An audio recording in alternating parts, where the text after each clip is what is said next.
आज हम स्वान अर्थात हंस की ड्राइंग बनाएंगे। तो आज हम जो स्वान की ड्राइंग बनाएंगे वो लेटर एस से बनाएंगे। इसके साथ में हम हंस के बारे में कुछ रोचक जानकारियाँ भी जानेंगे। स्वान अर्थात हंस एनाटिक परिवार का सबसे बड़ा जलीय पक्षी है। क्या है? जलीय पक्षी है जो अपनी लंबी गर्दन और बर्फ जैसे सफ़ेद रंग के लिए फेमस है, प्रसिद्ध है। ये अपनी राजसी सुंदरता के लिए जाना जाता है। तो हंस बहुत ही खूबसूरत होता है देखने में। मुख्य रूप से हंस शाकाहारी होते हैं, वेजिटेरियन होते हैं।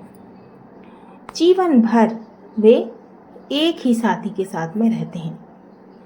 हंस के पंख की चौड़ाई, जब हंस अपने पंख फैलाता है तब पंखों की जो चौड़ाई होती है वो 10 फीट तक हो सकती है। हालांकि पानी में तैरते रहते हैं, लेकिन वे अपनी लंबी उड़ान के लिए भी जाने जाते हैं। काले स्वान भी होते हैं जो ऑस्ट्रेलिया में पाए जाते हैं, जिन्हें ब्लैक स्वान कहते हैं, है ना। तो काले हंस भी होते हैं। अब हमारी जो भारतीय संस्कृति है उसमें हंस को ज्ञान और पवित्रता और बुद्धिमानी का प्रतीक माना जाता है।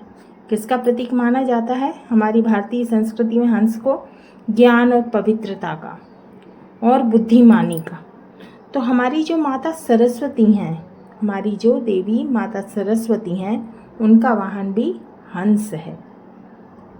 ये उड़ते समय लगभग 95 किलोमीटर प्रति घंटा की गति तक उड़ सकते हैं। कुछ हंस जो हैं वो बहुत तेज आवाज़ निकालते हैं और कुछ शांत रहते हैं।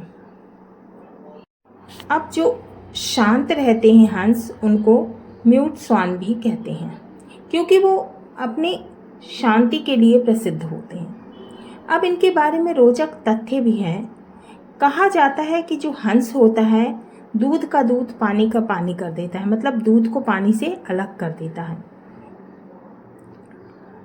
अब जो हंसों की पंखों की संख्या है एक हंस की, तो एक वयस्क हंस के शरीर में लगभग कितने 25,000 से ज़्यादा पंख होते हैं। वैसे तो हंस शांत रहते हैं, लेकिन वो अपनी बच्चों की सुरक्षा भी भली भांति करते हैं। मैं आपको एक घमंडी कौवे और हंस की कहानी सुनाती हूँ। एक नदी के पास में एक बहुत बड़ा बरगद का पेड़ था। उस पेड़ पर बहुत सारे हंस रहते थे। एक दिन कहीं से एक कौवा आ गया वहाँ पर, और क्योंकि वो बहुत अधिक घमंडी था, वो ज़ोर ज़ोर से चिल्लाने लगा कि हिम्मत हो तो मेरे से तेज़ उड़कर बताओ, मेरे से तेज़ उड़कर बताओ। हंस शांत थे तो वो कुछ नहीं बोले, लेकिन कौवा चिल्लाता ही रहा।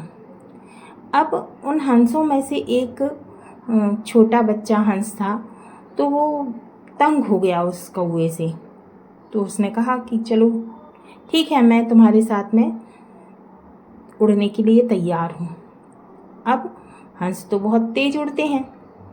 अब उसने उड़ान भरना चालू किया और बहुत तेज़ी से उड़ता रहा। कौवा पहले तो बहुत ही अधिक खुश था और बहुत तेज़ उसने उड़ान भरी, लेकिन वह उड़ उड़ के काफ़ी समय तक उड़ते रहने के बाद वो थक गया और वह कहने लगा कि भाई हंस, अब मैं नहीं उड़ सकता। लेकिन उसने कहा कि नहीं भाई, तुम तो उड़ो, तुमने जो है प्रतियोगिता की है तो अब तुम लड़ो और उड़ो। तो अब क्या, वो बहुत अधिक थक गया था। हंस के बच्चे को उसके ऊपर दया आई और हंस के बच्चे ने उसे अपनी पीठ पर बिठाया और वापस उस पेड़ के पास में आ गया।